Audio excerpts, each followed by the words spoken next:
Welcome to Vishaka academy. போன வீடியோவில் எடுத்துக்காட்டு 1.3 பார்த்தோம். அதோட வகை என்னன்னா எதிரெதிர் குறிகளை கொண்ட ஒரு விகிதமுறு எண்களை ஒப்பிடுதல். அது எதிரெதிர் குறிகளை வச்சு பார்த்தோம். இந்த வகையில் என்ன பார்க்க போறோம்னா வகை 2ல ஒரே பகுதிகளை கொண்ட இரு விகிதமுறு எண்களை ஒப்பிடுதல். அதாவது பகுதி ஒரே மாதிரி இருக்கும், அதை நம்ம எப்படி ஒப்பிட்டு பார்க்க போறோம் அப்படின்றத நம்ம பார்க்குறோம்.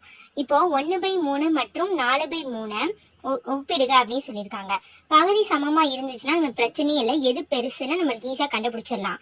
1/3 இல்லை 4/3 ஈஸியாக நம்ம கண்டுபிடிக்க முடியும். நம்ம அப்சல்யூட்ல சொல்லலாம் 4/3 தான் பெருசு. அப்போ எழுதும் போது எப்படி எழுதணும்? பகுதி எண்கள், இந்த பகுதி எண்கள் இருக்கு இல்லையா, அது சமமாக இருப்பதனால தொகுதிகளை மட்டும் ஒப்பீடு செய்தால் போதுமானதாகும். தொகுதினா எது? 1ஐயும் 4ஐயும் ஒப்பீடு செஞ்சா மட்டும் போதும் அப்படின்னு சொல்றாங்க. அதனால 1 > 4 என்பதால் 1/3 > 4/3 என நாம் முடிவு செய்கிறோம். இப்படிதான் நீங்க எழுதணும். ஓகேவா? Thank you friends. சப்ஸ்கிரைப் பண்ணாதவங்க சப்ஸ்கிரைப் பண்ணிக்கோங்க. அடுத்தடுத்து போடுற வீடியோஸ் உடனுக்குடன் வந்துடும்.